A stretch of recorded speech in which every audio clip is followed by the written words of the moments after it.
Jalan Pak, jalan Pak. Masuk dulu ya.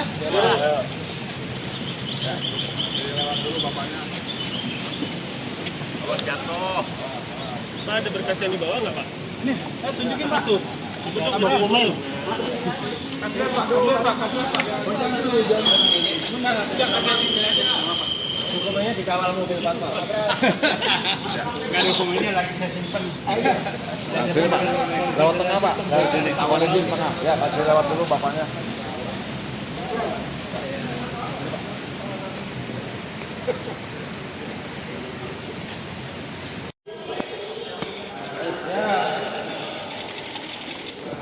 kita mendiskusikan kasus yang sedang hangat dan kebetulan kita membawa laporannya juga yang sudah dibuat oleh teman-teman koalisi, yaitu dugaan korupsi ya yang terjadi di proyeknya ya, saya katakan di proyek strategis nasional PIK 2. Jadi kita ingin KPK lebih konsentrasi ya, menelisik, melakukan investigasi terhadap proyek strategis nasional, karena kita melihat di dalamnya bahwa kuat dugaan telah terjadi tindak pidana korupsi di dalam penetapannya sebagai proyek strategis nasional. Karena KPK punya kewenangan untuk melakukan pemeriksaan terhadap penyelenggara negara, baik yang ada di tingkat daerah maupun yang ada di tingkat pusat.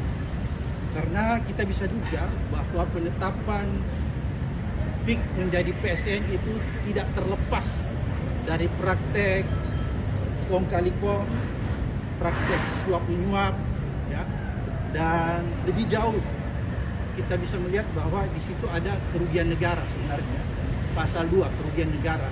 Oleh karena itu ini menjadi kewenangan KPK dan kita sudah sampaikan langsung kepada pimpinan KPK. Data-data yang kita punya cukup banyak, kita sudah kolek dalam satu sistem sehingga begitu dibutuhkan kita bisa langsung mendistribusikan kepada KPK untuk membantu KPK melakukan penyelidikan lebih cepat. Tapi kami yakin juga bahwa KPK juga pasti punya data yang cukup untuk melakukan yang namanya pembagian. Karena di sini ada beberapa teman-teman, mungkin nanti yang lainnya bisa lebih menyempurnakan apa yang kita diskusikan di dalam. Yang jelas kita melaporkan proyeknya ya, proyek strategis nasionalnya. Kemudian juga kita melaporkan tentang ada dugaan kuat terjadi suap menyuap gratifikasi di dalam penerbitan, ya. Penerbitan sertifikat di atas laut, ya, yang diduga kuat dilakukan oleh Agung Sedayu Group dan anak perusahaannya, Yang ya. super cepat. Yang super cepat. Oleh karena itu kita meminta supaya KPK tidak usah khawatir memanggil orang yang merasa dirinya kuat selama ini, yaitu Aguan. Ya, karena nama ini seolah-olah diciptakan mitos bahwa dia tidak tersentuh oleh hukum. Ya. Oleh karena itu kita ingin mendorong KPK supaya orang ini segera diperiksa. Nggak boleh ada seseorang secara individu mengatur negara ini. Tidak boleh ada seseorang secara individu mengatur presiden. Oleh karena itu tegas sikap kita semua bahwa kita meminta KPK untuk segera melakukan penyelidikan, investigasi lebih cepat terhadap kasus proyek strategis nasional dan yang berkaitan dengan proyek-proyek strategis nasional yang ada di PIK 2. Dan ini merupakan gunung es. Saya pikir untuk sementara itu. Untuk membongkar legalisasi perampokan negara yang dilakukan oleh Presiden Jokowi selama 10 tahun. Legalisasinya banyak sekali melalui PSN, penyiaran tambang, pengambilan hutan, perkebunan, lahan dan lain-lain, itu pintu masuknya. Nah, PIK 2 itu adalah puncak gunung es terjadinya kehilangan aset negara yang diserahkan kepada pihak swasta lewat kewenangan yang melebihi kekuasaan yang melebihi kewenangan. Itu yang terjadi.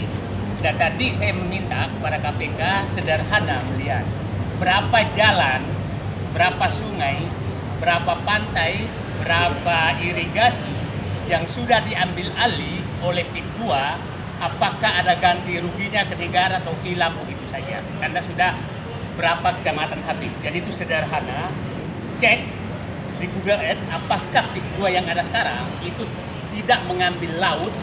Siapa tahu sebenarnya sudah ngambil laut yang tidak persoalkan yang rencana diambil. Itu harus diperiksa semua Kalau memang terjadi, maka itu harus kembalikan negara, dan siapa yang mengambil secara tidak sah, semua yang terlibat itu harus kena sanksi hukum, termasuk yang memberikan izin.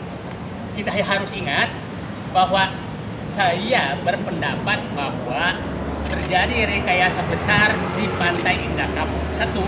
2016 Ahok menyatakan tidak mungkin Jokowi jadi presiden kalau bukan Tumbang. 2016 Ketua Abdesi yang menyatakan, dan Abdesi ini adalah kepala desa yang di PIK 2, menyatakan mendukung Jokowi 3 periode. Di akhir masa jabatan Jokowi menerbitkan PSN PIK 2. Jadi sangat susah dibantah bahwa pusat kekuasaan pengendali Jokowi adalah PIK 2. Itu saya pikir kesimpulan yang gampang sekali di situ. Itu saya pikir yang di KPK, kita berharap KPK udahlah masuk yang jalan sederhana saja, periksa aset negara yang sudah diambil. Jadi